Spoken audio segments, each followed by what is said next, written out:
Assalamualaikum warahmatullahi wabarakatuh. Alhamdulillahirabbil alamin. Wassalatu wassalamu ala sayyidina Muhammadin wa ala alihi washabbihi ajma'in. Amma ba'du. Yang sama-sama kita hormati Sohibul Bait, keluarga besar Ibu Yati, itu ya. Yang sama-sama kita hormati Sohibul Hajat RT 01, yang sama-sama kita hormati seluruh pengurus As-Saadah dan seluruh pengurus PKK RW 08, para tamu undangan sekalian yang dirahmati oleh Allah Subhanahu wa taala. Alhamdulillah, puji dan syukur kita panjatkan kehadirat Allah Subhanahu wa taala karena pada malam hari ini Allah masih memberikan karunia dan kesempatannya kepada kita semua sehingga kita bisa berkumpul di tempat yang mulia ini. Salawat serta salam untuk baginda kita tercinta Rasulullah Muhammad SAW pada seluruh keluarga, sahabat dan berikutnya sampai akhir zaman. Baiklah, ibu-ibu sekalian, malam ini bersyukur kita nggak mati lampu di sini ya. Tadi mati sebentar, RW 9, 10 sampai sekarang. Makanya saya tadi agak lama, takutnya alis saya tinggi sebelah gitu. Saya bikin lampu dulu dari botol sirup, ya, botol sirup bekas lebaran. Dapat 4 pakai minyak kletik. Minyak kletik ya. Alhamdulillah. Jadi istirahat dulu tuh internet ya. AC langsung panas baru juga segitu ya Bu ya. Tapi saya pikir di sini tadi mati lampu juga, waduh libur enggak nih ya gitu. Ternyata saya nge-WA sama Eri enggak mati ya, alhamdulillah ya. Ibu-ibu sekalian, kita kan kemarin sudah juga membahas tentang apa namanya fitrah ya, bahwa dari Ramadan itu emang idealnya pengennya sih setidaknya stabil gitu ya sampai Ramadan lagi, pengennya ya Bu ya.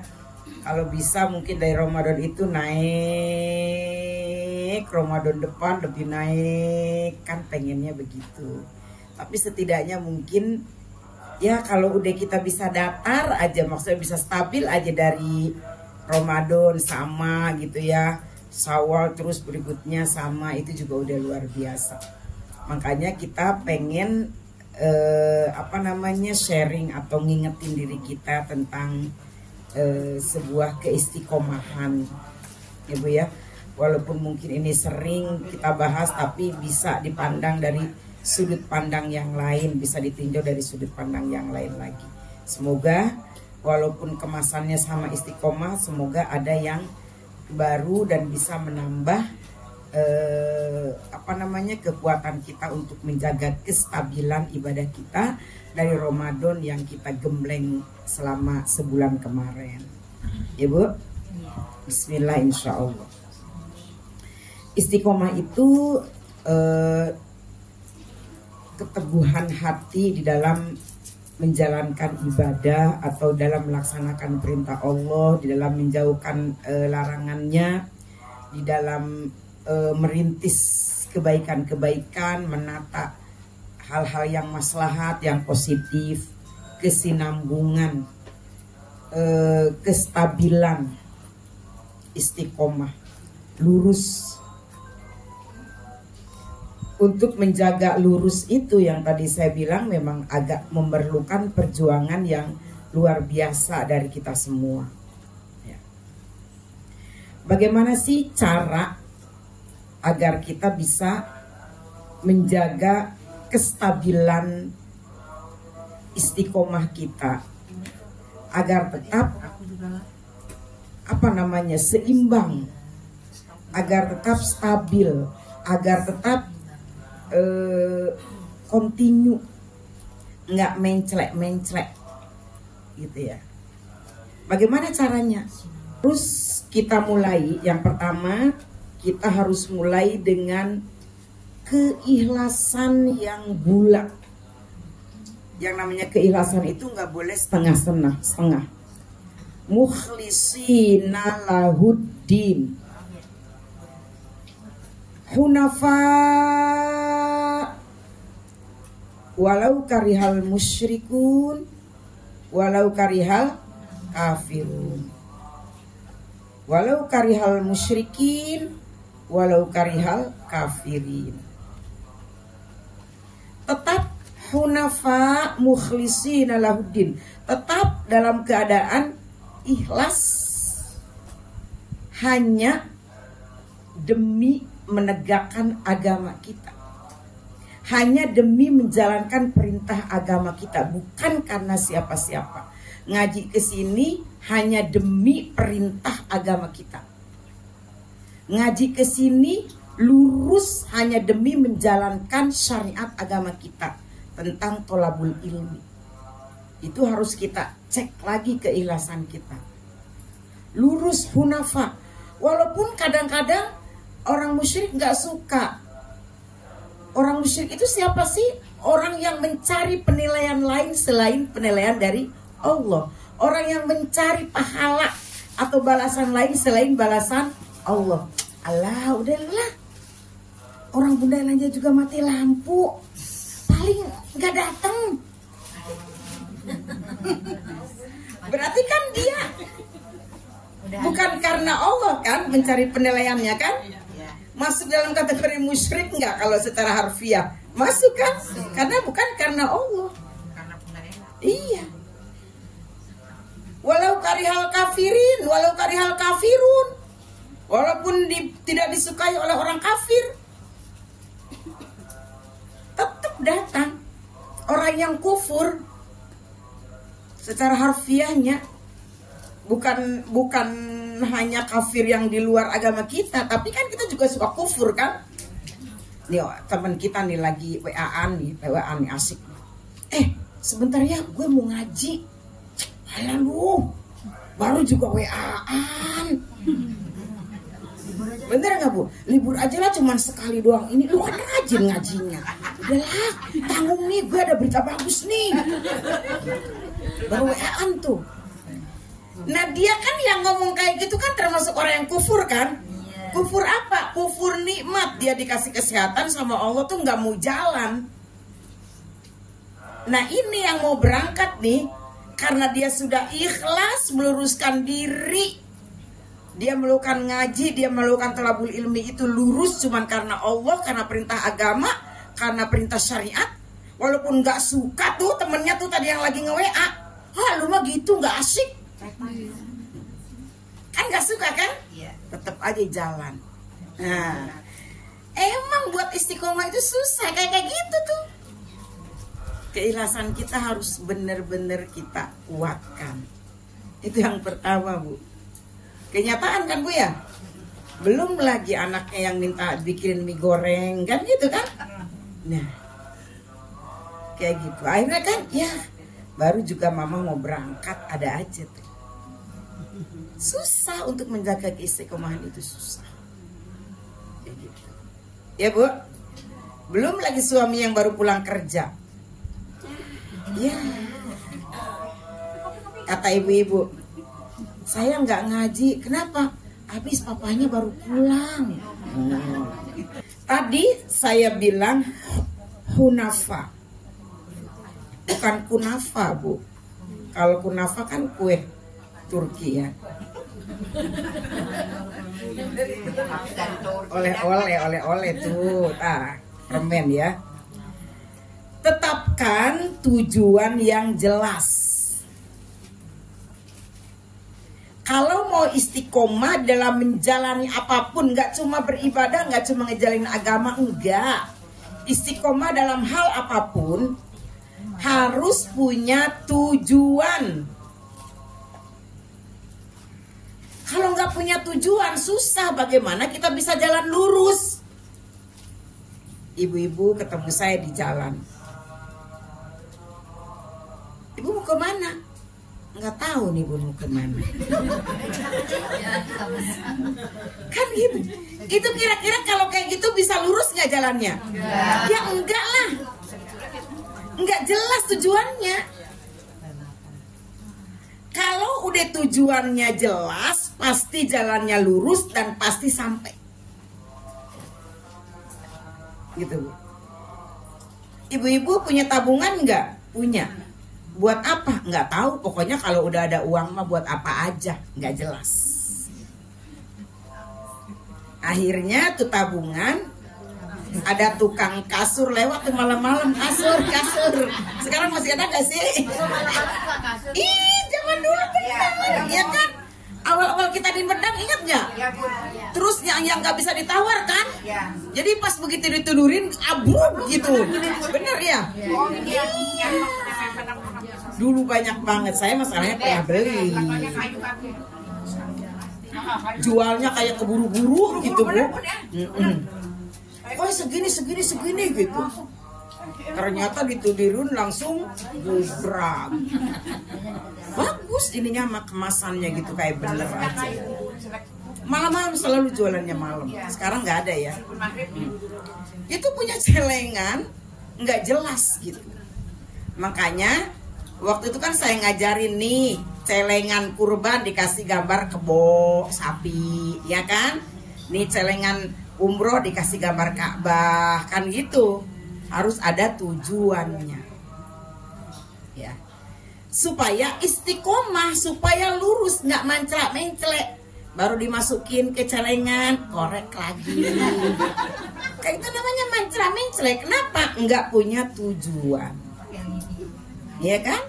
Pakai lidi, pakai lem, apa? Peniti, pakai lakban biar nempel duitnya. Nah, itu ajaran-ajaran gak bener ya buat nyodok celengan. Harus ada tujuan yang jelas. Kita datang ke majelis ilmu ini tujuannya mau ngapain?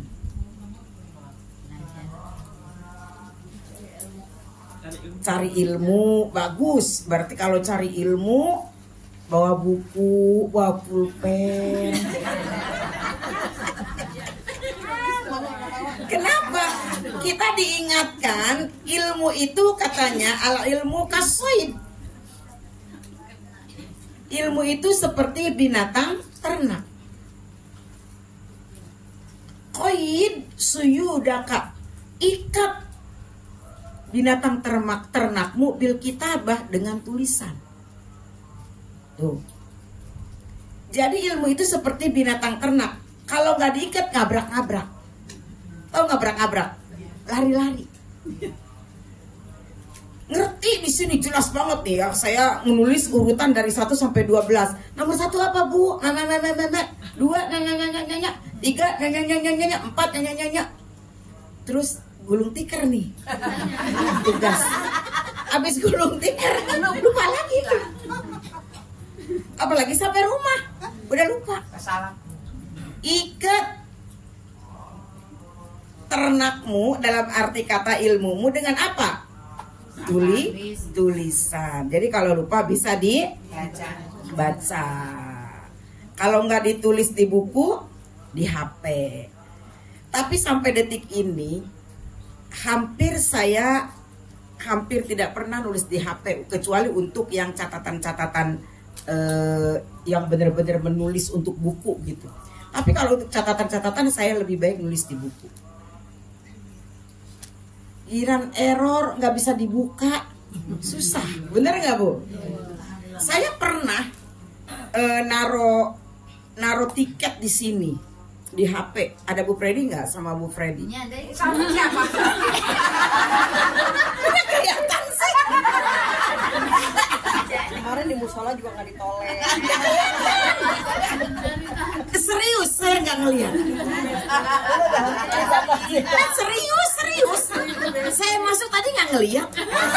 Beneran. Ini karena fokus berarti. Terlalu fokus benar. Saya kan tadi lewat sini apa lewat sini sih? Lewat sini. Udah ada di sini. Masa udah nggak? Jangan lihat beneran serius. Maaf ya. Jangan lihat saya beneran serius.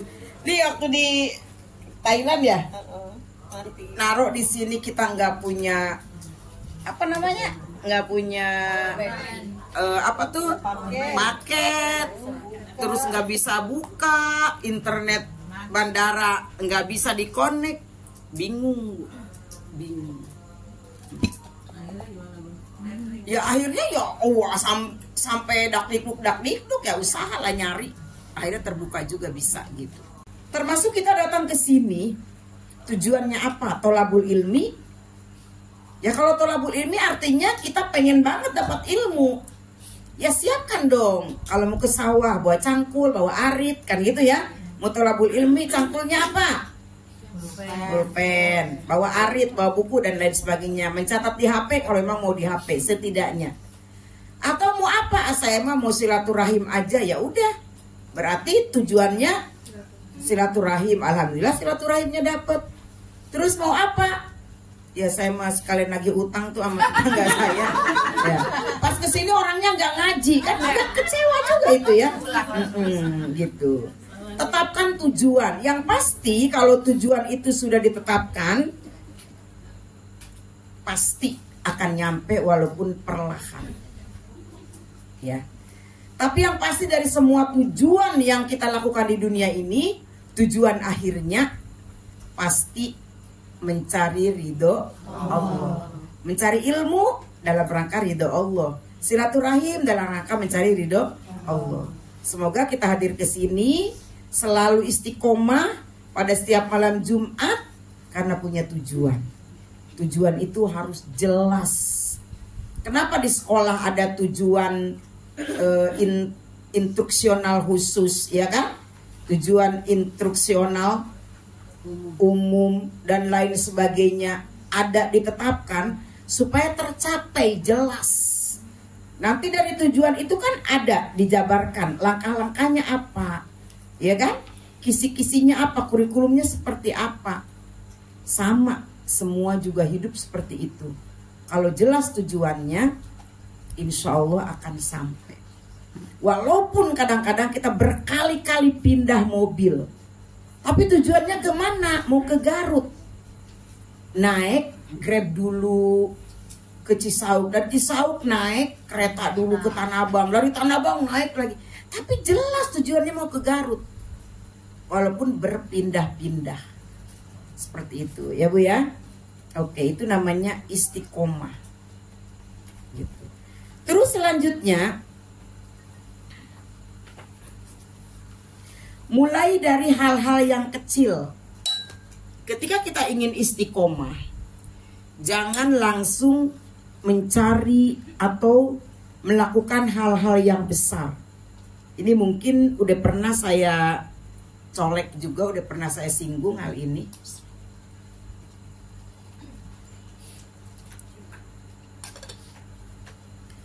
Mulai dari yang termudah, yang terkecil, yang terjangkau.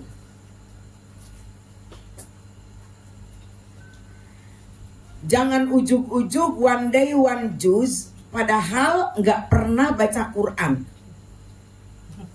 Kaget, langsung puyeng itu. Beneran. Orang nggak pernah berenang, langsung pas pakai baju renang langsung gubrang ke kolam renang. Itu bisa kram. Nggak bisa kayak gitu. Ya Bu ya. Dimulai dari yang terkecil. Mau senam pun sama, relaksasi dulu. Nggak pernah senam langsung ikut aerobik yang nggak pernah berhenti, yang tidak berhenti 1 jam. Atau kejang dia habis senam, bukannya sehat, malah kejang. Iya kan Bu? Sama. Untuk mencapai keistiqomahan, terutama di dalam istiqomah ibadah, dimulai dari yang kecil, yang terjangkau, yang termudah. Mau beristiqomah one day one juz, dimulai dulu dari setiap habis sholat 2 ayat, naik 3 ayat, naik 4 ayat, naik setengah halaman, naik 1 halaman, naik 2 halaman. Terus karena 1 juz itu kalau di Quran per juz saya itu ada 8 lembar. Kalau di Quran saya 8 ya, ada 8 lembar 1 juz itu. Cetakannya beda-beda sih ya Bu ya. Kalau yang di per juz yang saya itu 8 lembar. Kan 8 lembar itu puyeng Bu kalau nggak biasa, keder. Ini matanya udah kunang-kunang Bu. 8 lembar, coba bayangkan. Jangan langsung seperti itu. Dari yang terkecil dulu, termudah dulu. Nanti kalau langsung 8 lembar, itu pasti sampai di situ doang karena puyeng. Nanti nggak bakal baca lagi. Tapi kalau dimulai dari yang terkecil, selembar, 2 lembar, 3 lembar, insya Allah keistiqomahannya akan tercapai. Ketika kita ingin menjalani istiqomah kita dalam keberagamaan kita atau dalam ibadah, harus diimbangi dengan penambahan ilmu agamanya. Karena nggak mungkin kita bisa melakukan ibadah dengan tekun, dengan baik, dengan kontinu, dengan istimror, dengan stabil kalau kita nggak paham. Untuk apa? Kayak kita misalnya pengen istiqomah di dalam sholat tahajud. Mana mungkin kita bisa menjaga keistiqomahan kita dalam sholat tahajud kalau nggak paham. Sholat tahajud itu hukumnya apa? Manfaatnya untuk apa? Keistimewaannya untuk fisik kita apa? Kalau nggak paham, ibu-ibu nggak akan mungkin mau minum vitamin setiap hari kalau nggak paham untuk apa itu vitamin. Budullah, mana Budullah? Budullah nggak mungkin istiqomah jalan pagi tiap hari. Udah berapa tahun Budullah? 10 tahun ada kali ya? Ada 10 tahun.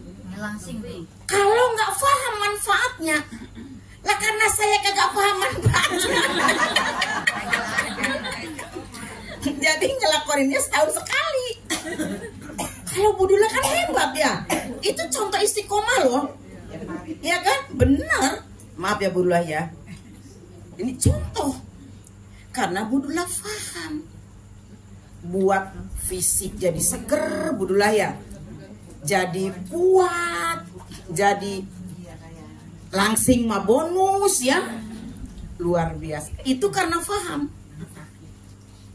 Lah kalau yang nggak paham mah yang bobo aja. Sabodo ting. Itu Budullah lagi jalan. Bodo amat lah, gue emang ngantuk lah. Dengan gue tidur. Bener nggak Bu? Benar. Emang nggak paham? Paham sih Bun, tapi ya pura-pura nggak paham aja. Saya juga paham sebetulnya, Bu, tapi pura-pura nggak paham aja Bu. Ya udah nggak bobo lagi lah Bu ya. Pakai M. Tuh. Ya Bu, males ya. Semua begitu Bu. Kenapa kita ngebela-belain ngejaga banget tahajud? Bu. Iya. Karena tahu tahajud itu sunnah tapi perintahnya dalam Al-Quran. Wa minal laili fatahajjad bihi nafilatan lak asa ayyab'atsaka rabbuka maqaman mahmuda. Sunnah. Tapi sunnah yang pegang teguh. Bukan cuma sekedar sunnah. Biasanya sunnah kan seruannya Rasulullah, hadis ya kan? Tapi ini sunnah seruannya Al-Quran. Berarti ini ada keistimewaan. Itu dari sudut perintahnya saja kita paham. Terus tahajud untuk apa? Kalau dalam kesehatan tahajud itu kan udah pernah diceritain tuh. Udah pernah diteliti sama profesor yang mau bikin tesis. Namanya Profesor Asep siapa gitu, saya lupa. Asep apa ya? Ada di Indonesia tuh Asep. Profesor Asep siapa gitu ya, lupa saya namanya tuh. Jadi dia beliau itu untuk tesisnya itu iya mengadakan penelitian kepada anak santri. Jadi yang 50 anak santri nggak dibikin tahajud nih. Yang 50 lagi dibikin tahajud buat penelitian. Ya ternyata memang berbeda Bu. Jadi dalam urat saraf kecil kita itu di otak, ada yang aliran darah itu hanya mengalir pada sepertiga malam, dan itu hanya bisa dilakukan, aliran darah itu hanya bisa mengalir saat sujud aja gitu.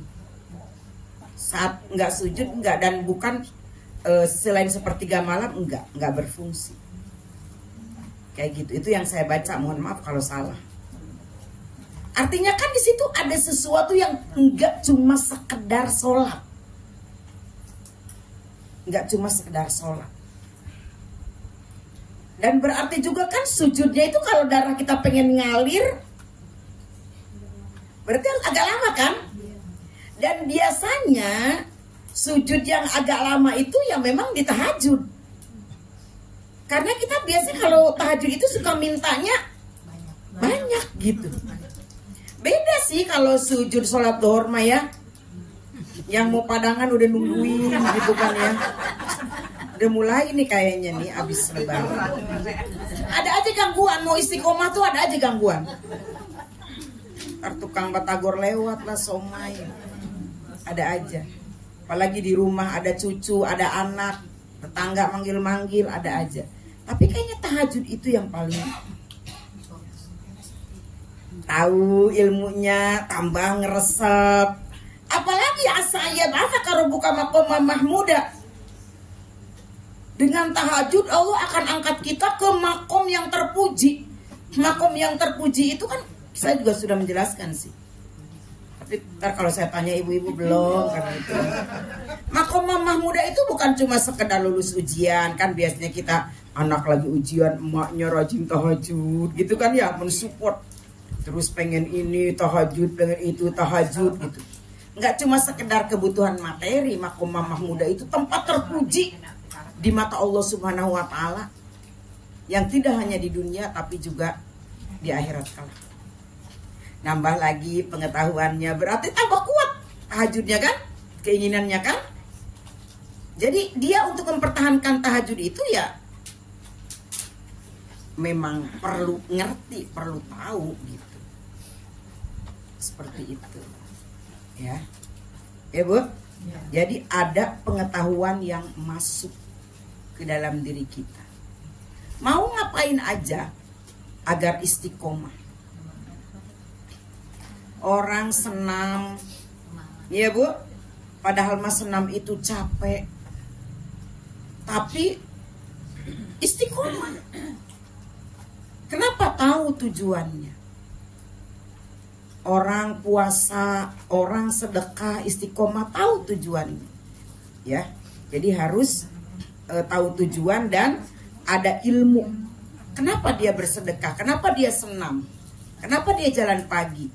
Kenapa dia tahajud? Harus ada ilmu yang masuk, baru bisa dilakukan dengan istiqomah. Lanjut. Untuk menjaga keistiqomahan, kita memerlukan lingkungan yang mendukung. Bener nggak, Bu? Kalau kita mau rajin ngaji, istiqomah ngaji, berarti temennya harus yang mau ngaji, yang mendukung ngaji. Kata ibu-ibu, alah saya mah nggak ditemenin juga jalan aja sendiri. Lebih sergap lagi, lebih semangat lagi, lebih giat lagi kalau lingkungannya mendukung. Bergaulnya dengan orang-orang yang senang ngaji. Circle-nya, kalau kata zaman sekarang mah, circle-nya. Circle-nya harus mendukung. Kalau kata Rasulullah, ar-rajulu ala dini khalilihi. Seseorang itu akan dipengaruhi dengan pola pikir temannya. Ya Bu ya. Pola pikir teman itu berpengaruh buat kita.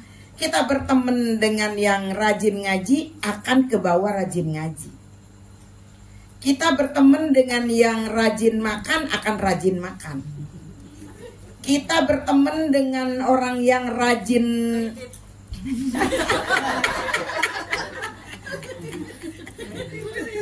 iya kan? Kepengaruh kan? Ada nggak sekarang? Sekarang mau online. Nggak ada sekarang ya? Online. Iya. Masuk ranjang. Ya, tapi masih ada kok yang panci itu. Ya datang ke RW ya? Datang ke RW ada. Ada. Baru kemarin bulan yang lalu tuh di RW ada. Saya inget tuh dulu rumah saya tempat mampir tukang itu kredit. Ntar ayahnya berdiri di sana. Ngasih kode jangan. Saya suka nggak enakan. Open segede gubrak saya kredit. Mending bisa bikin kue. Digigit tikus kabelnya nggak dipakai akhirnya. Masih baru. Apa aja di kredit ya. Aduh. Ya. Ini kenapa jadi wangi sarden? Tadi Bang Putih, benar tadi ada masak. Bang Putih. Ini kayaknya sarden yang hajatan orang kampung itu loh.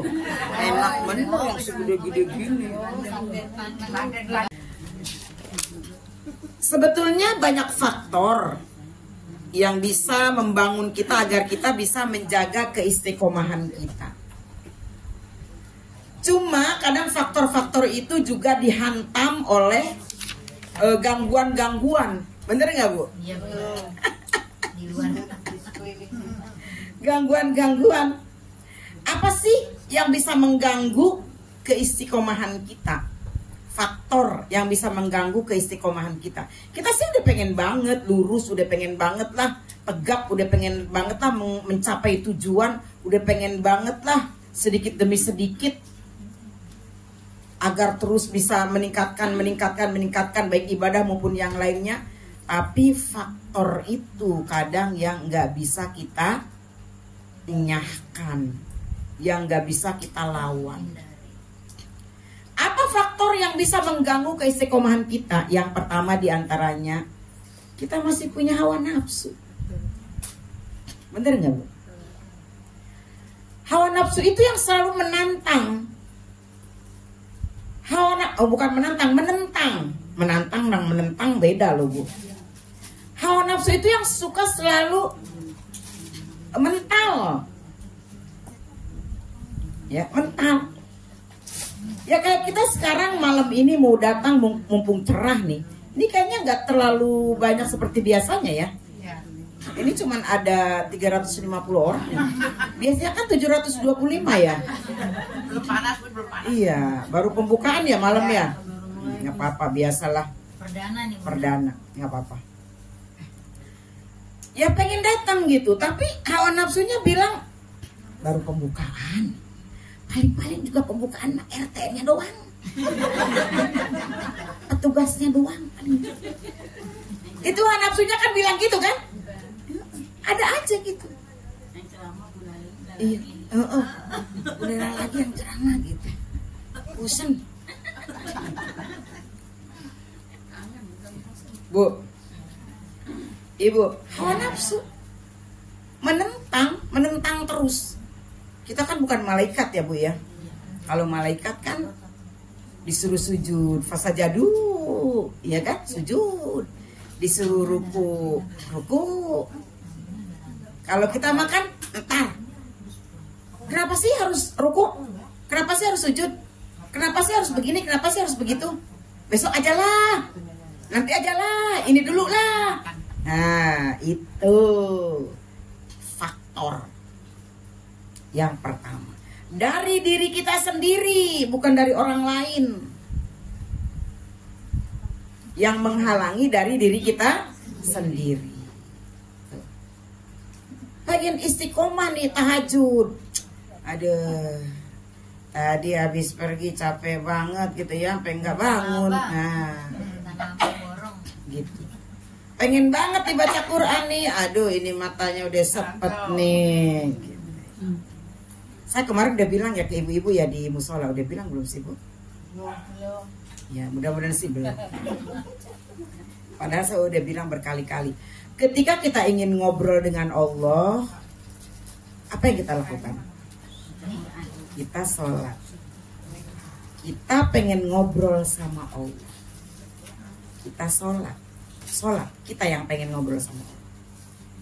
Tapi kalau kita pengen Allah yang ngajak ngomong kita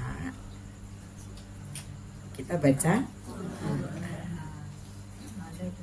Jadi kalau kita pengen ngobrol sama Allah dan pengen ditimpalin sama Allah, nah berarti kita harus sholat dan baca.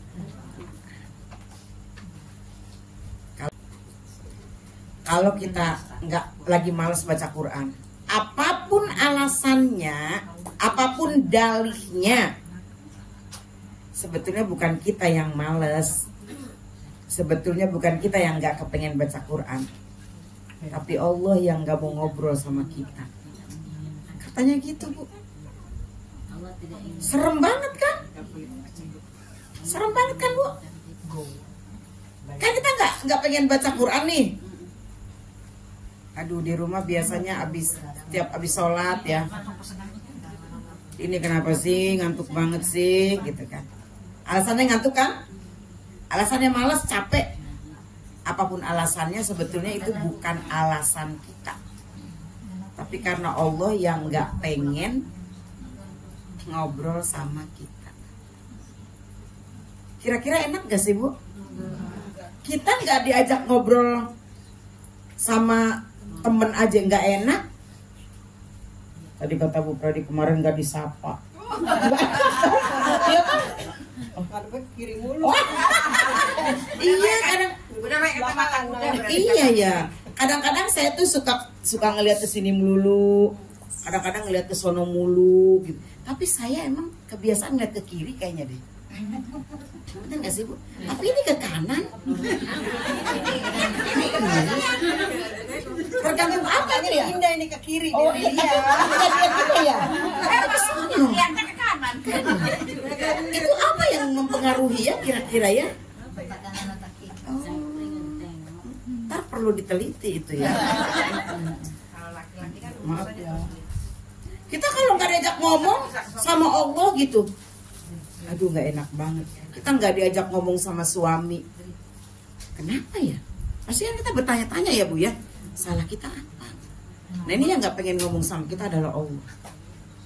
Kalau ingat ke situ, ya kita upayakan ya, Bu ya. Kalau kita pas nggak ribet banget, kalau pas kita nggak riweh banget gitu, kalau pas kita nggak repot banget, usahakan diselipkan baca Quran. Makanya kalau saya suka begini, Bu, kalau mau pergi nih, itu di baca Qurannya tuh dikencengin. Kenapa? Karena kalau pergi nggak baca Quran, hampir tidak baca Quran. Gitu. Kalau pas traveling gitu ya, Bu ya. Makanya sebelum berangkat itu biasanya saya suka kencengin gitu, kayak semacam ngeganti yang belum gitu, kayak gitu, untuk nguatin ini kita ya, Bu ya, istiqomah tadi, untuk nguatin istiqomah kita. Karena gak sempet kalau udah kayak gitu mah, Bu, boro-boro baca Quran ya. Kita sampai hotel tidur, pagi berangkat lagi gitu, seperti itu. Pokoknya kita atur aja, kita yang tahu waktunya, kita yang ngerti gitu. Palebah mana cek Sunda natiama, palebah mana orang bisa baca Quran, baca Quran. Tahu nggak palebah mana? Bacaan Neng Ada di situ terjemahan. Ya. Pokoknya di mana saja bisa kita melakukan itu, lakukan. Kalau ibu bisanya antara maghrib dan isya nggak kemana-mana di situ. Kalau ibu bisanya abis subuh, abis subuh. Karena nggak semua orang juga bisa baca abis subuh, bener nggak? Gitu. Ada yang bisanya abis subuh, ada yang bisanya abis isya, ada yang bisanya abis maghrib, ada yang bisanya abis dohor, ada yang bisanya abis duha, macam-macam. Jadi itu mah kembalikan kepada diri kita masing-masing untuk mengatur dan memanage waktunya agar kita bisa komunikasi dengan Allah dan Allah juga mau berkomunikasi dengan kita. Gitu ya Bu ya? Dan agar semua ini bisa berjalan dengan istiqomah. Tapi apanya? Rutinnya. Ya, rutinnya. Wa in qalla, sekalipun cuman sedikit. Khairul umur adwamuha wa in qalla. Olil, qalla. Sebaik-baik perkara, sebaik-baik ibadah, sebaik-baik pekerjaan itu kontinunya, berkesinambungannya. Wa in qalla, sekalipun cuma sedikit. Gitu. Ada karpet, karena saya ngeliat karpet jadi contohnya karpet. Harganya 200 juta selembar. Ternyata bikinnya selembar ini setahun. Ternyata masukin benangnya pakai tangan. Dimasukin, tuk tuk tuk, dipukul, masukin lagi, tuk tuk tuk.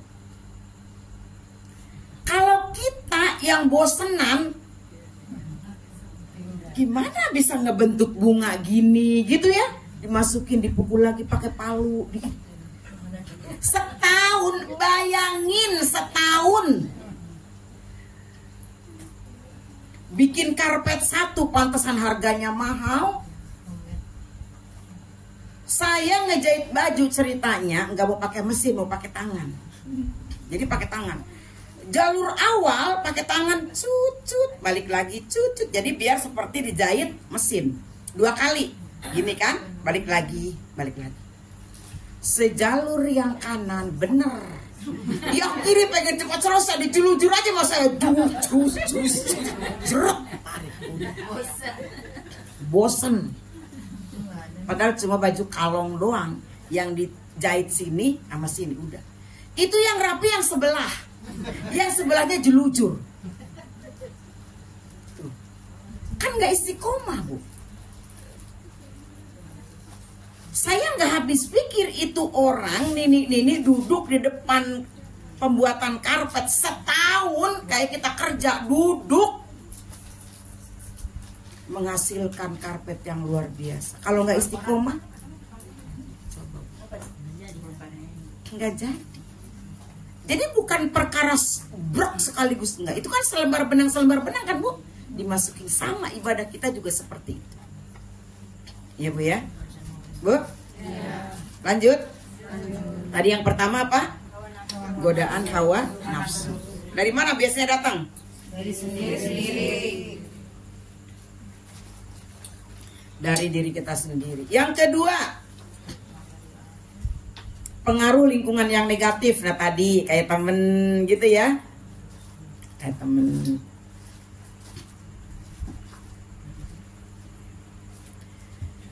Pengaruh lingkungan yang negatif.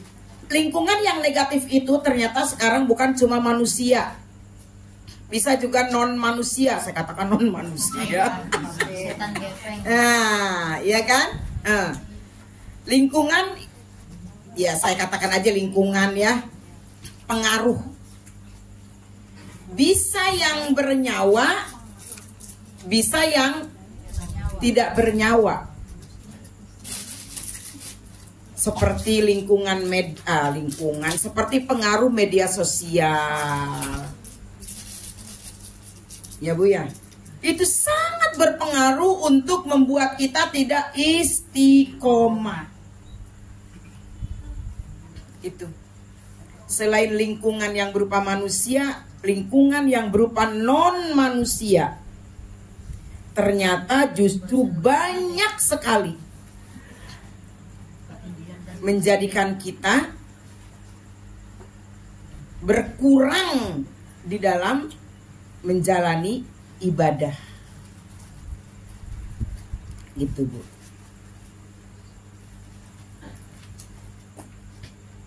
Ada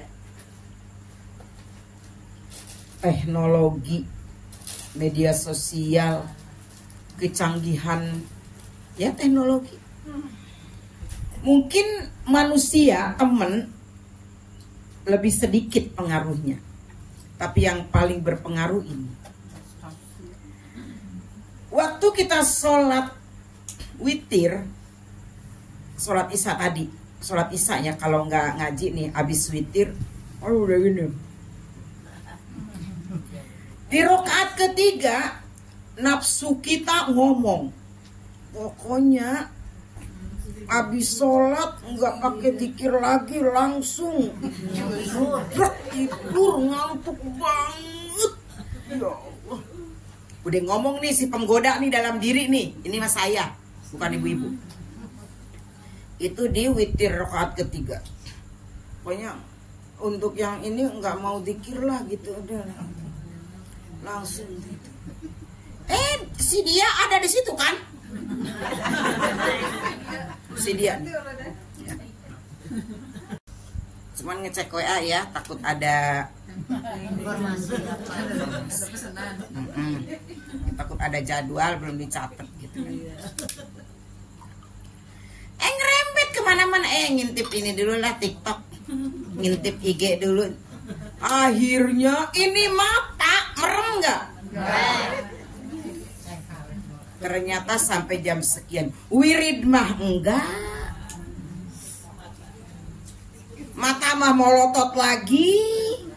Tuh. Kalau kita nggak bisa mengendalikan, ini kaitannya dengan hawa nafsu juga, Bu. Kita nggak bisa menyalahkan teknologi. Ya teknologi kalau nggak berkembang juga salah. Dunia nggak maju kan gitu ya, Bu ya? Ya iyalah kalau kita hidup di zaman primitif terus. Tuh. Jangan salahkan nih gara-gara HP sih. Kata HP, gue disalahin. Lu aja kali kata HP kalau bisa ngomong ya kan? Ini setan digegem aja gitu kan ya. Setan dibawa-bawa aja kan gitu. Jangan salahin dia. Kita nih yang harus mampu berenang. Harus mampu mengendalikan, itu yang pertama tadi. Walaupun iya memang bagian dari penggoda, bagian dari penghancur, bagian dari pembangkang, penentang dari keistiqomahan kita. Tapi kan tergantung kita juga. Seperti itu. Oke, lanjut. Apa sih biasanya yang menjadikan orang istiqomahnya jadi luntur? Rasa putus asa. Tadi siang saya ada pertanyaan. Begini, Bu. Saya udah sholat dengan rajin, puasa rajin, sedekah rajin. Pokoknya saya sudah melakukan yang menurut saya terbaik atas perintah Allah. Tapi kenapa kehidupan saya begini-begini aja?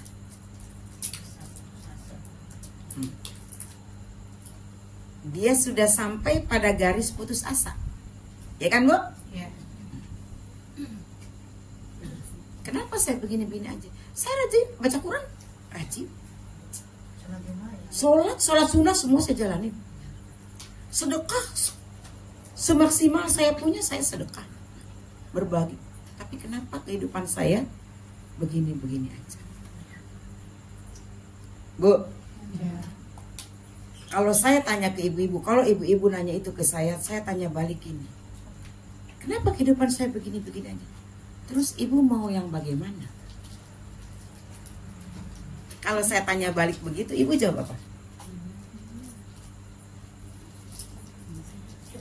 Apakah ibu ingin kehidupan ibu seperti kehidupan orang lain? Kan belum tentu juga cocok kehidupan orang lain di kehidupan ibu. Benar nggak? Dan balasan Allah atas apa yang kita lakukan itu pasti akan diberikan. Allah tidak akan mengkhianati setetes pun keringat yang kita keluarkan dalam rangka mencari ridhonya. Enggak akan. Cuman Allah kan membalas apa yang kita lakukan itu tidak melulu dengan seperti apa yang kita mau. Kan kalau kita pengennya mungkin begini. Kalau habis khataman, dagangan kita laris. Bener gak, Bu? Bener gak? Pengennya kan? Kalau kita habis sedekah langsung beli motor. Kalau kita habis sholat tahajud langsung besok naik jabatan. Langsung apa yang kita pengen terwujud. Kita pengen ini langsung, pengen ini langsung. Ngedoa sama Allah pengen betulin pagar besok, betulin pagar. Ngedoa sama Allah pengen mantu besok langsung ada yang lamar. Ngedoa sama Allah pengen mobil baru langsung. Ngedoa sama Allah pengen langsung. Enggak begitu juga, aneh nanti, Bu. Tiap berdoa muncul, tiap berdoa muncul. Nanti rumah kita sumpah, Bu. Benar gak, Bu? Kalau hidup berdasarkan yang kita inginkan, saya yakin kita bakal repot, Bu. Karena kepengenan kita mah macam-macam. Semua diminta, ya kan? Semua diminta. Coba kalau tiap minta cul ada, tiap diminta ngol ada, bro ada. Bu, kita malah bingung. Ini motor udah datang lagi nih. Parkirnya di mana ini? Ini nggak bisa. Bu, akhirnya saya ajak merenung. Coba lihat ke diri kita. Mungkin kita nggak dikasih, belum dikasih yang sifatnya materi. Tapi coba lihat apa yang ada di dalam diri kita. Kita bisa ngedip, itu sebuah kenikmatan. Berapa ratus juta kita ke dokter kalau kita nggak bisa ngedip? Ada ya yang matanya kering, sarap ya kan? Berapa ratus juta? Kita nggak usah ngeluarin berapa ratus juta. Artinya kita sudah punya sekian ratus juta. Bener nggak, Bu? Mungkin harusnya kita kejedot, tapi gara-gara sedekah kita nggak kejedot. Kan gitu ya, Bu ya? Jadi hal-hal yang kita tidak tahu dan Allah tahu, Allah memantaskan membalasnya untuk kita. Kalau kita makan berpikirnya berdasarkan kepengenan nafsu kita doang. Sebelum jualan saya sedekah dulu. Dalam bayangan kita ngantri langsung laris. Nanti ibu pingsan kalau begitu terus. Tiap hari coba ibu yang ngantri. 3 hari ibu bonyok. Terus itu hasil dagangannya buat ke rumah sakit. Aneh kan? Pokoknya aneh lah hidup kita kalau semua apa yang kita minta diwujudkan. Tapi Allah tahu. Gak usah jauh-jauh deh, saya nyontohinnya selalu ke arisan. Ada 37 orang anggota arisan RW. Semuanya pengen dapat. Benar nggak, Bu? Kita nggak usah nyontohin yang inilah. Pasti kocok yang datang. Bu Nina. Nggak ada Bu Ninanya. Terus yang nggak dapet orang kita yang pengen. Bu Nina yang dapet. Yang 36 ngambek. Kesel artinya, kayak menghujat gitu. Orang gue lagi butuh. Nah, Bu Nina mah banyak duitnya dia dapat. Menurut kita Bu Nina dapat banyak duit ya kan? Tapi kan kita nggak tahu. Menurut Allah Bu Nina itu lagi butuh makanya dikasih.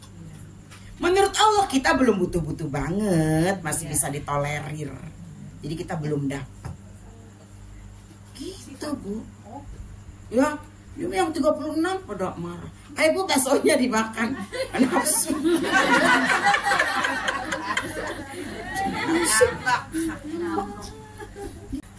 Wala tayasu mir rauhillah. Jangan putus asa dari rahmat Allah. Rahmati wasi'at kullasyai. Rahmatku meliputi segala sesuatu. Jadi karena rahmat Allah itu meliputi segala sesuatu, jadi apapun yang ada dalam diri kita, dalam kehidupan kita, dalam lingkungan kita, dalam cita-cita kita, dalam keinginan kita, berarti semuanya diliputi rahmat Allah. Tenang. Tenang. Kayak gitu. Jadi jangan putus asa. Itu bersyukur kita umat Islam punya Allah tempat bergantung. Ada rahmat Allah yang selalu Allah tebarkan untuk kita, yang selalu kita harapkan dari Allah. Coba kalau nggak ada, kalau di keyakinan lain mungkin udah mengakhiri kan, boro-boro mau istiqomah kayak gitu. Jadi jangan sampai putus asa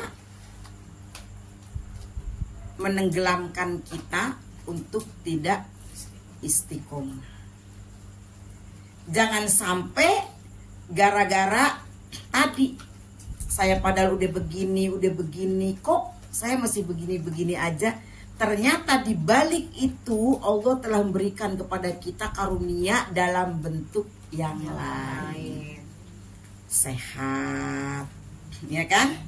Dikasih keluarga yang baik, dikasih suami yang baik, dikasih anak-anak yang nurut, dikasih teman-teman yang baik, dikasih lingkungan yang kondusif, dikasih tetangga yang peduli. Kan gitu, Bu.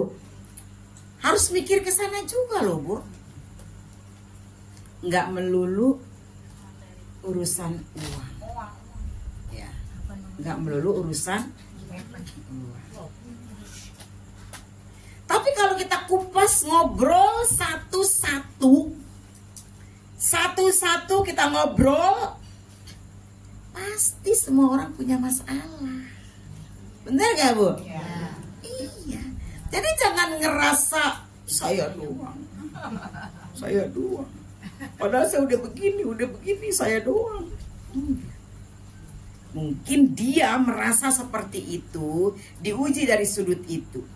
Tapi orang yang kelihatan menurut dia nggak rajin sholat, nggak rajin ibadah, tapi wah, kan gitu kan? Kelihatan sama dia.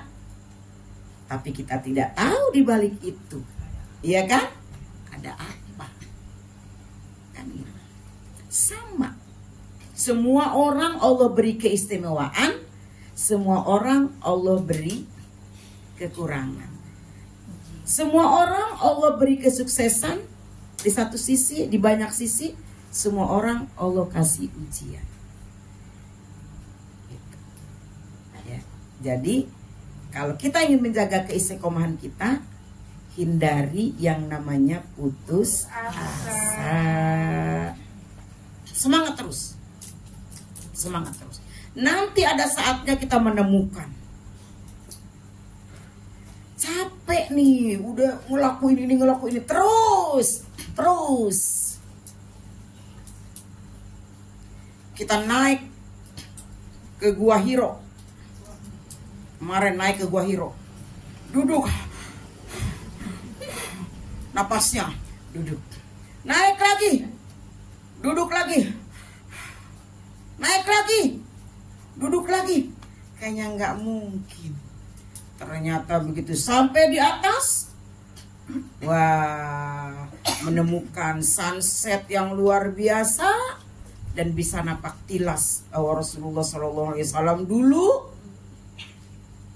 juga begitu capek. Kalau sekarang mah ada tangga-tangga.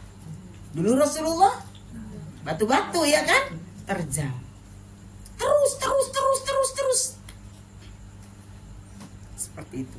Jangan berhenti di tengah jalan. Jangan. Lanjutkan perjalanan. Karena kalau kita berhenti di tengah badai, kita tidak akan mendapatkan apa-apa kecuali badai itu sendiri. Tapi kalau kita dalam badai terus berjalan, badai pasti berlalu. Iya. Ibu dan anak naik mobil di tengah jalan hujan badai. Kata anaknya, "Mama, kita minggir dulu yuk. Ini hujan badai, jarak pandang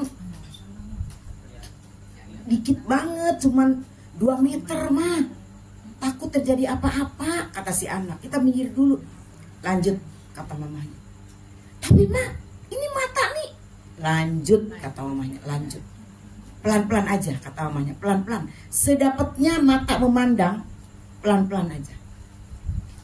"Beneran mah?" "Jalan," kata mamanya. Jalan. Si anak jalan. Lama-lama mulai mereda.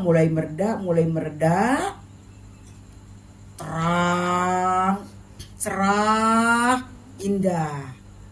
Kata mamanya, "Minggir." "Mau ngapain mah?" "Berhenti." "Loh, kok berhenti? Kan udah nggak badai mah." "Berhenti." Minggir, berhenti, keluar dari mobil, kata mamanya. Keluar si anak dari mobil, mama juga keluar. "Apa yang kamu rasakan saat ini?" "Iya mah, enak, indah, segar. Masya Allah, pemandangan luar biasa."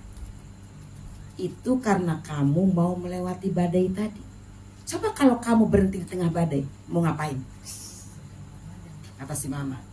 Benar nggak Bu? Tadi berhenti di tengah badai, mau ngapain kamu berhenti di tengah badai? Mau ngapain? Nggak ada yang bisa dilakukan kan? Hidup juga sama. Ketika kita sedang sulit, ketika kita sedang terpuruk, ayo terus. Baca Quran terus. Mohon terus, minta terus sama Allah, puasa terus, sholat terus, sedekah terus.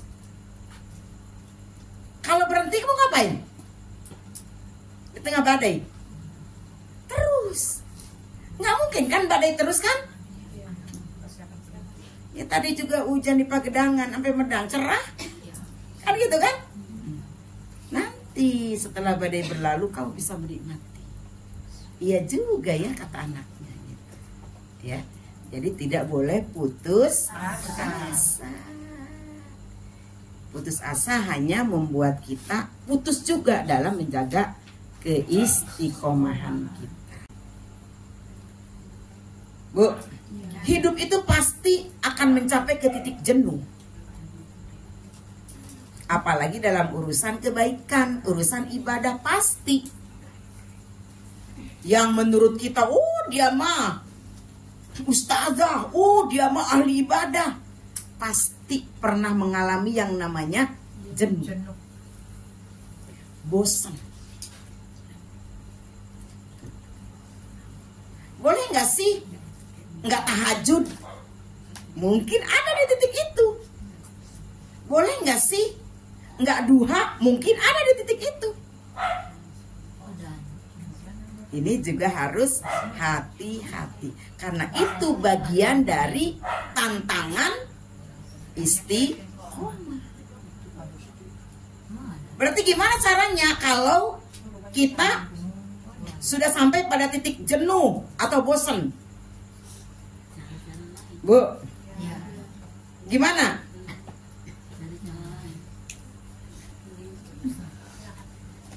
Istirahat.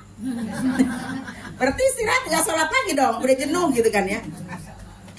Bu, saya akan analogikan. Anak yang sedang belajar jalan, lagi jalan, jatuh. Bagaimana caranya? Harus apa? Harus bangun kan? Ya, harus bangun. Sama ketika kita jenuh, ketika kita bosan, satu-satunya cara, nggak ada cara lain kecuali mulai lagi, lanjutkan lagi, kan gitu kan? Lamun cek bahasa Sunda nate mah Allahumma paksakeun, nggak ada cara lain, nggak ada. Hari ini mah relax dulu lah, nggak duha. Secara gitu udah bosen, wow. Aneh kan? Aneh. Akan kedengeran aneh. Bukan kedengeran, emang aneh. Jadi Saat pikiran kita itu ngomong kayak gitu, justru kita harus langsung ngambil wudhu, ya, harus langsung memulai gitu. Bukan memulai, melanjutkan maksudnya. Kebiasaan kita duha kayak gitu. Ya Bu ya. Karena pasti semua orang akan merasakan. Ibu-ibu tiap hari masak, lama-lama bosen juga. Udah balik lagi ke menu itu, balik lagi ke menu itu. Udah diutak-atik, itu lagi, utak-atik, itu lagi. Lama-lama kan bosan. Ya udahlah kata ibu-ibu, minggu ini mah nggak masak, go food aja. Lah go food masih bisa. Lah kalau ibadah masa iya? Go food. Oh gimana? Mau manggil siapa? Joki? Ya nggak bisa. Kita harus melawan, nggak ada yang bisa melawan kecuali diri kita sendiri. Bangun, istighfar, bangun, kayak gitu.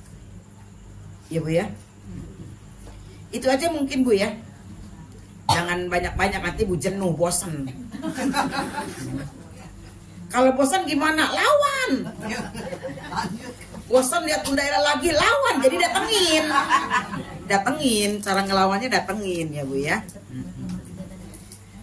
Terima kasih, mudah-mudahan bermanfaat dan semoga tema ini juga adalah pengingat buat diri saya pribadi dan semoga bisa jadi pengingat buat kita semua. Mohon maaf jika ada contoh yang kurang nyaman, yang nggak ngenakin, mohon maaf yang sebesar-besarnya.